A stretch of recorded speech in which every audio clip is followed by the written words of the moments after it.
Hello student, कैसे हैं आप। मैं हूं कोमल शेखावत और आज हम पढ़ेंगे development leading to Bohr's model of atoms. तो इससे पहले हमने पढ़ा था रदरफोर्ड मॉडल, जिसमें हमने क्या पढ़ा था। हाँ जी, ये कोई एटम है। एटम के सेंटर में क्या होता है? न्यूक्लियस होता है। बिल्कुल सही। न्यूक्लियस में क्या होते हैं? प्रोटॉन होते हैं और क्या होते हैं? न्यूट्रॉन होते हैं, राइट। और उन्होंने क्या बोला कि जो इलेक्ट्रॉन्स होते हैं वो रैंडमली इस न्यूक्लियस के चारों तरफ रिवॉल्व कर रहे होते हैं, राइट। वो कहीं पे भी रिवॉल्व कर रहे होते हैं, उनकी कोई स्पेसिफिक प्लेस नहीं होती है। ये बोला था रदरफोर्ड ने, राइट। तो यहाँ प्रॉब्लम कहाँ आई? ये जो एक्सपेरिमेंट किया इसके अंदर प्रॉब्लम कहाँ आई कि जो ये इलेक्ट्रॉन्स रिवॉल्व हो रहे हैं, इन्होंने बता तो दिया कि इलेक्ट्रॉन्स रिवॉल्व हो रहे हैं, बट जब ये रिवॉल्व हो रहे हैं तो एक टाइम ऐसा ज़रूर आएगा कि इसकी एनर्जी कम होगी, डिक्रीज़ होगी। और एनर्जी डिक्रीज़ होते होते एक टाइम ज़रूर ऐसा आएगा कि वो न्यूक्लियस में गिर जाएगा, राइट। अगर कोई इलेक्ट्रॉन न्यूक्लियस में गिर गया तो वो एटम क्या एग्जिस्ट करेगा? नहीं करेगा। तो यहाँ पे ये क्या था? लिमिटेशंस थी रदरफोर्ड की, राइट। तो उसके बाद में ये प्रॉब्लम सॉल्व करने के लिए एक और मॉडल आया। क्या था वो? Bohr's model. उन्होंने क्या बोला कि भाई कोई एटम है। हाँ जी, एटम है। एटम के सेंटर में क्या होता है? न्यूक्लियस होता है। हाँ जी, होता है। उन्होंने भी बोला कि हाँ जी, न्यूक्लियस होता है।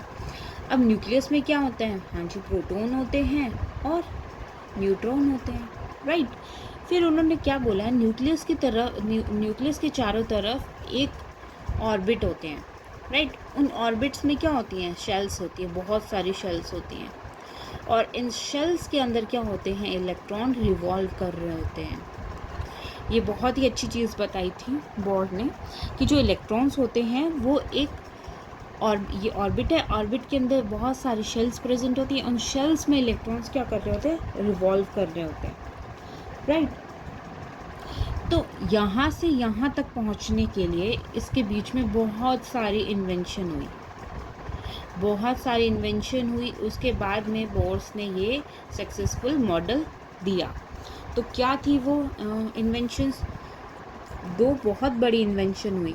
पहली इन्वेंशन उसमें क्या है?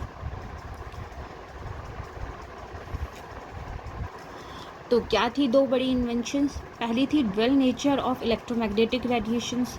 उन्होंने क्या बोला कि जो रेडिएशंस होती है इलेक्ट्रोमैग्नेटिक, उनका ड्वेल नेचर शो करती है, राइट। और दूसरा क्या बोला? इसको बाद में एक्सप्लेन करेंगे अच्छे से। पहला फिर हाइड्रोजन एटॉमिक स्पेक्ट्रा, ये दो चीज़ का इन्वेंशन हुआ। अब हम देखेंगे कि इलेक्ट्रोमैग्नेटिक जो रेडिएशंस हैं वो क्या नेचर शो कर रही है। एक तो शो करती हैं क्या? वेव नेचर, ठीक है। वेव नेचर शो कर रही हैं, ठीक है। और एक और शो कर रही है, वो क्या है? Particle nature. ये कैसे पॉसिबल है कि भाई ये कोई इलेक्ट्रोमैग्नेटिक रेडिएशंस हैं वो वेव नेचर भी शो कर रही है और पार्टिकल नेचर भी शो कर रही है। तो कभी वो इस तरह से मूव कर रही है, कभी एक कोई बॉल है वो यहाँ से यहाँ मूव कर रही है, इस वे में शो कर रही है। तो जो इनके बीच में ट्रांजिशन है, कभी वेव टू पार्टिकल और पार्टिकल टू वेव, ये जो ट्रांजिशंस हैं इसने बहुत बड़ा रेवोल्यूशंस लाया फिज़िक्स में, बहुत बड़ा रेवोल्यूशन लाया। इसकी हेल्प से बहुत रेवोल्यूशन आया, जिससे कि हम क्लासिकल फ़िज़िक्स से हम जंप करें मॉडर्न फिज़िक्स में, फिर हमने जंप किया क्वांटम फिज़िक्स में। तो इसने बहुत बड़ी रिवोल्यूशंस लाई फिज़िक्स के एरा में। तो पहले हम देखेंगे कि इलेक्ट्रोमैग्नेटिक रेडिएशंस क्या होती हैं। इलेक्ट्रोमैग्नेटिक रेडिएशंस क्या होती हैं कि जैसे ये कोई पार्टिकल है, ठीक है, ये कोई पार्टिकल है, वो कोई नेगेटिव भी हो सकता है और पॉजिटिव भी हो सकता है। तो वो क्या कर रहा है? वो एक्सिलरेट कर रहा है, वो एक मूव कर रहा है, एक्सिलरेट कर रहा है। इट मीन्स एक्सिलरेट का मतलब क्या है? एक्सिलरेट का मतलब है कि एक कांस्टेंट वेलोसिटी से मूव नहीं कर रहा है, वो चेंज इन वेलोसिटी के साथ मूव कर रहा है। चेंज इन वेलोसिटी के साथ मूव कर रहा है। हम एक्सेलरेशंस बाद में देखेंगे। तो फिर जब वो मूव कर रहा है तो उसके अंदर हमने क्या देखा, इलेक्ट्रोमैग्नेटिक रेडिएशंस निकलते हुए देखी।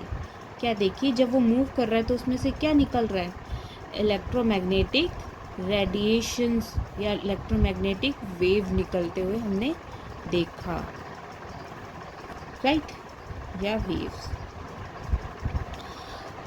तो ये जो एक्सपेरिमेंट है ये किसने किया था, ये एक्सपेरिमेंट है ये कंडक्ट किसने करा था, ये करा था जेम्स मैक्सवेल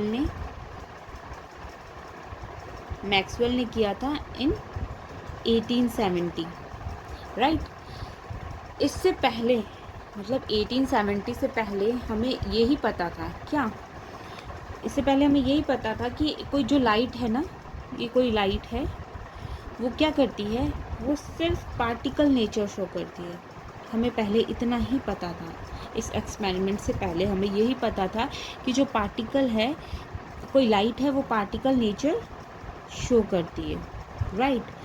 बट जब जेम्स मैक्सवेल ने ये एक्सपेरिमेंट करा और ये चीज़ एक्सप्लेन करी, ये पूरी चीज़ एक्सप्लेन करी, बहुत सारा उन्होंने किया। अब ये जो वेव निकल रही है इसके ऑक्सीलरेशन की स्टडी करी। अब ऑक्सीलरेशन क्या होता है वो हम बाद में देखेंगे। जो ये रेडिएशंस निकल रही हैं इनके ऑक्सीलरेशन की स्टडी करी, तो उससे हमें पता लगा, क्या पता लगा, कि ये जो रेडिएशन होती हैं ये क्या करती हैं, ये वेव नेचर शो करती हैं। क्या करती हैं, वेव नेचर शो करती हैं। तो हमें ये पता लगा कि ये जो रेडिएशंस हैं ये दो टाइप के नेचर शो करती है, particle as well as wave nature. तो हमें ये यहाँ से पता लगा। तो अब ये जो ऑक्सीलरेशन हो रहा है, यहाँ पे ऑक्सीलरेशन हुआ है, वो कैसे हो रहा है उसकी स्टडी भी हम करते हैं, उसको भी देखते हैं कि ऑक्सीलरेशन कैसे होता है। तो अब हम देखेंगे ऑक्सीलरेशंस कैसे किया। तो ये कोई एक्सिस है, ये हम एक्सिस बनाते हैं, ठीक है।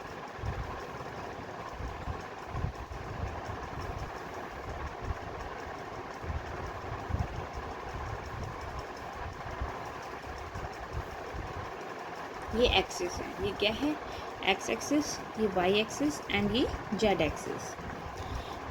तो इसमें क्या हो रहा है कि वेव फॉर्मेशन हो रही है, ठीक है।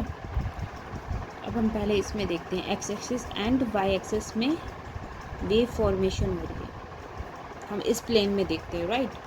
तो यहाँ पे क्या हो रहा है कि ये वेव फॉर्मेशन हो रही है in x axis and y axis में, राइट। अब जो कुछ वेव है वो z axis and x axis बीच में शो हो रही है, तो हम कुछ इस तरह से बनाएंगे,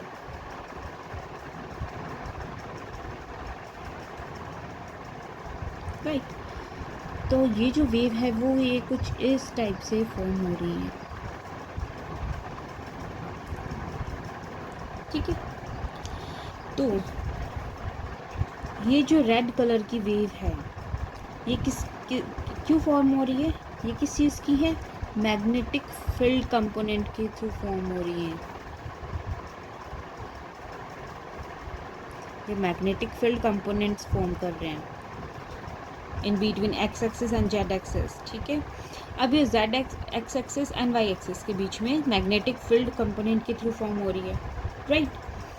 और ये जो z axis and y axis है इनके जो बीच में फॉर्म हो रही है, ये किससे हो रही है, इलेक्ट्रिक फील्ड कंपोनेंट के थ्रू फॉर्म हो रही है। इसका क्या मतलब है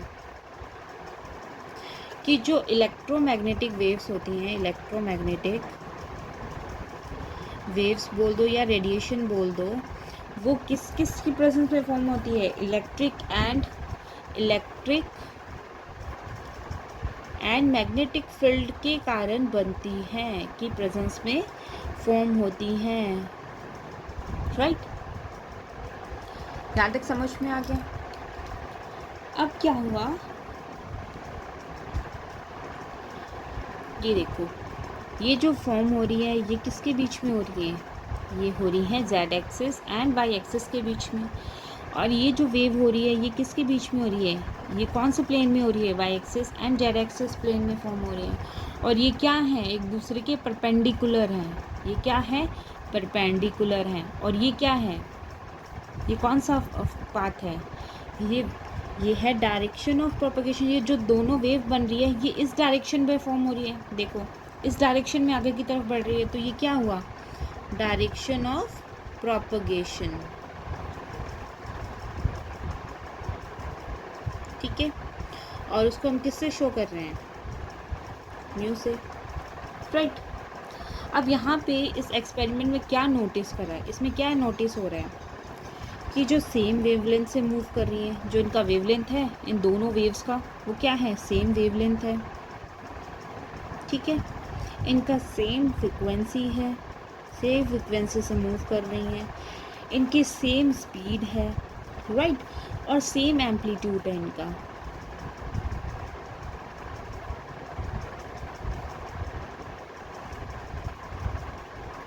ठीक है, ये same amplitude, same wavelength, same frequency, same speed से मूव कर रही हैं, बट जो इनका वाइब्रेशन है, they vibrate into mutual perpendicular planes. अब देखो, ये जो इनका वाइब्रेशन हो रही है, ये जो वाइब्रेशन है इनकी, जो ये वाइब्रेशन है ये क्या है, परपेंडिकुलर है एक दूसरे के। तो ये चीज़ें हमने यहाँ पे नोटिस करी। अब इनमें इस पूरे का और क्या कंक्लूजन निकला कि बहुत ही इम्पोर्टेंट निकला कि जो, अब यहाँ पे हम इनकी प्रॉपर्टी क्या बता सकते हैं कि जो इलेक्ट्रिक फील्ड है और मैग्नेटिक फील्ड है, और वी कैन से जो डायरेक्शन ऑफ प्रोपगेशन है, जो डायरेक्शन ऑफ प्रोपगेशन है, ये तीनों क्या हैं, ये एक दूसरे के क्या हैं, परपेंडिकुलर हैं। देखो कैसे, ये मैग्नेटिक फील्ड हो गया, ये इलेक्ट्रिक फील्ड हो गया, राइट, और ये डायरेक्शन ऑफ प्रोपगेशन हो गया। तो देखो ये तीनों एक सबके क्या है, परपेंडिकुलर है तीनों। तो ये चीज़ यहाँ पे नोटिस करी। एक और चीज़ क्या नोटिस करी यहाँ पे, ये जो इसकी स्पीड है, जो मूवमेंट या वेव की जो स्पीड है, ये किसकी इक्वल है, किसके इक्वल है, लाइट की स्पीड के। और हमें पता है कि लाइट की स्पीड कितनी होती है, कितनी होती है, 3 × 10⁸ मीटर पर सेकेंड। ये चीज़ पता लगी। और यहाँ पे एक बहुत ही इम्पॉर्टेंट चीज़ और हमें पता लगी, क्या, कि जो मूवमेंट है इनका, या जो वेव फॉर्मेशन हो रही है, ये किस में हो रही है, वैक्यूम में। जैसे फॉर एग्जांपल साउंड हो गया, साउंड है वो वैक्यूम में ट्रैवल नहीं कर सकता, ठीक है, उसकी वेव नहीं फॉर्मेशन होती वैक्यूम में। बट ये जो वेव बन रही है, इलेक्ट्रोमैग्नेटिक वेव्स हैं, ये किस में फॉर्म हो रही हैं, ये हो रही हैं वैक्यूम में। ये बहुत ही इम्पॉर्टेंट फीचर है इसका। और ये जो हमें स्पीड मिल रही है, किस में मिली है, इन वैक्यूम। तो ये बहुत ही इम्पॉर्टेंट हमें प्रॉपर्टीज़ पता लगी यहाँ से, जब हमने ऑक्सीलरेशन की स्टडी करी। तो यहाँ पे ये जो कुछ टर्म है, वेवलेंथ, फ्रिक्वेंसी, स्पीड, एम्पलीट्यूड, तो ये जो टर्म्स हैं ये आपको बहुत कॉम्प्लिकेटेड से लग रहे होंगे। ये आपने वैसे भी स्टडी करी है 10th क्लास में, बट यहाँ पे मैं इसको और एक्सप्लेन कर देती हूँ। सबसे पहले हम पढ़ेंगे वेवलेंथ क्या होता है। तो सबसे पहले हम देखेंगे वेवलेंथ। तो यहाँ के इसके नाम से ही हमें पता लग रहा है वेव की लेंथ, राइट। यहाँ पे देखो ये क्या है, direction of propagation. Direction of propagation मतलब कि वेव इस डायरेक्शन में प्रोपगेट हो रही है, राइट। अब देखो ये एक वेव का फॉर्मेशन हो रहा है, ठीक है। अब ये वाली जो वेव है, हम इसको क्या बोलते हैं, क्रेस्ट बोलते हैं, ठीक है।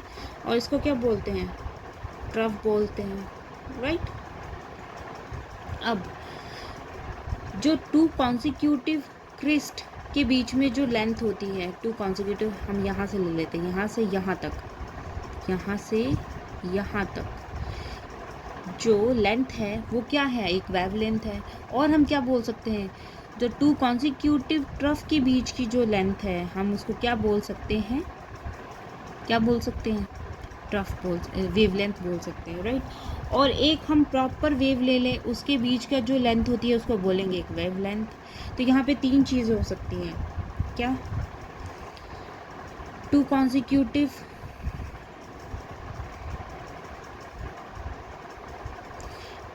क्रेस्ट के बीच की लेंथ ले सकते हैं, राइट। अब हम यहाँ पे 2 कॉन्सिक्यूटिव ट्रफ की लेंथ ले सकते हैं, और हम ले सकते हैं एक प्रॉपर 1 वेव ले सकते हैं, ठीक है। तो इन सब को क्या बोलते हैं हम? Wave length. इसको क्या बोलते हैं? Wave length. और हम इसको किससे डिनोट करते हैं? लैम्डा से, ठीक है।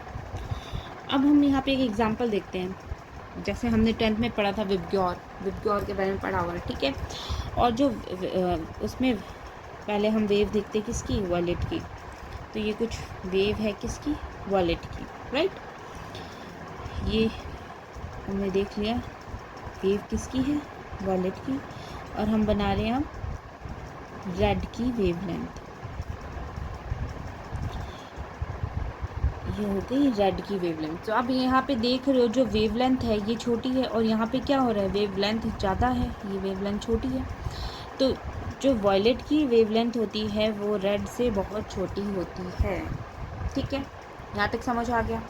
अब हम नेक्स्ट पढ़ेंगे फ्रीक्वेंसी। फ्रीक्वेंसी क्या होती है? अब हम नेक्स्ट देखेंगे फ्रीक्वेंसी क्या होती है।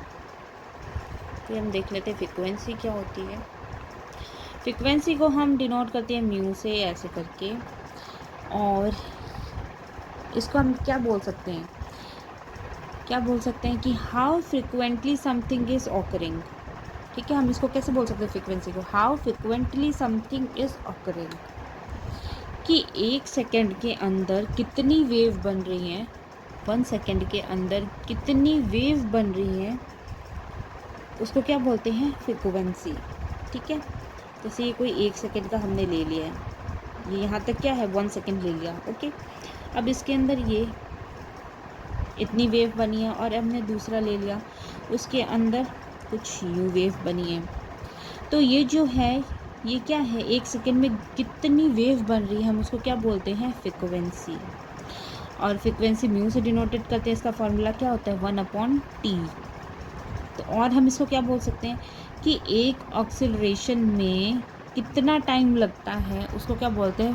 फ्रीक्वेंसी। एक ऑक्सीलरेशन में कितना टाइम लग रहा है, उसको हम क्या बोल सकते हैं? Frequency, right. तो अब हम देखेंगे नेक्स्ट। अब हम देखेंगे स्पीड। थर्ड टर्म है स्पीड का। तो स्पीड में देखो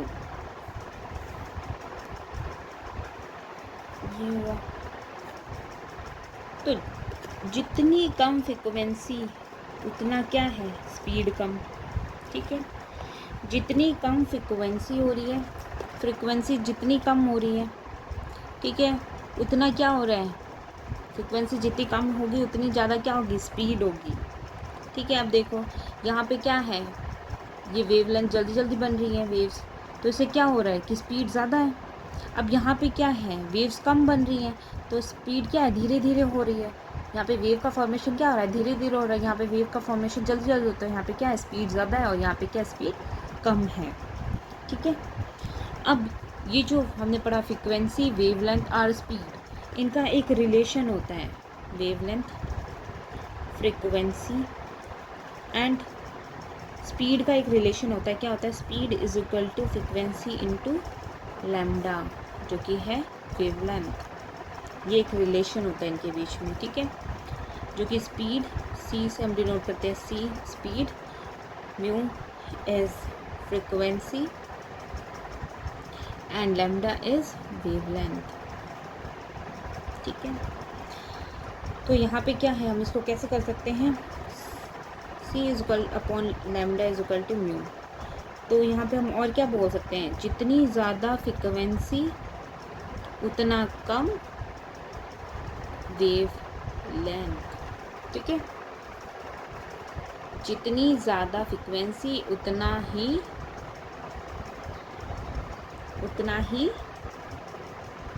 वेवलेंथ कम। ये इन्वर्सली प्रोपोर्शन है, राइट। अब हम देखेंगे एम्पलीट्यूड। एम्पलीट्यूड क्या होता है? तो एम्पलीट्यूड किसको बोलते हैं? ये हम वेव बनाते हैं,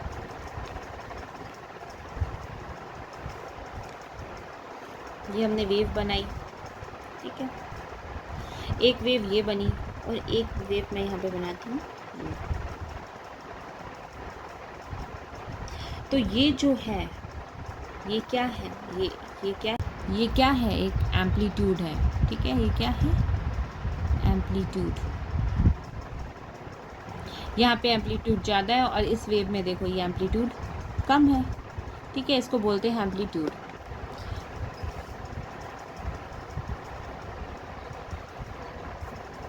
अब हम एक और टर्म पढ़ेंगे जो बहुत यूज़ होता है, एक है वेव नंबर। तो अब हम पढ़ लेते हैं वेव नंबर के बारे में भी।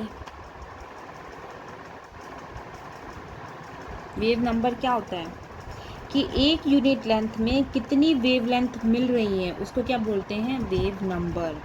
कि एक यूनिट लेंथ में कितने वेव लेंथ मिल रही है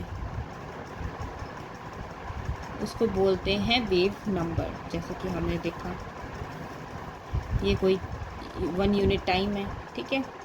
इसमें कितनी वेव लेंथ मिल रही है हमें, वो क्या हो गई? वेव नंबर, ठीक है। अब इसको हम कैसे डिनोट करते हैं? म्यू बार, ऊपर ये बार का साइन आ जाता है और ये क्या होता है? 1/λ इसके इक्वल होता है, ठीक है। ये रेसिप्रोकल होता है लैम्डा के, ठीक है। अब हम कुछ दैट्स इट फॉर टुडे। और कल हम कुछ न्यूमेरिकल्स प्रॉब्लम सॉल्विंग क्वेश्चंस करेंगे इस टॉपिक से related. And if you like this video then like, comment and subscribe my channel. Thank you.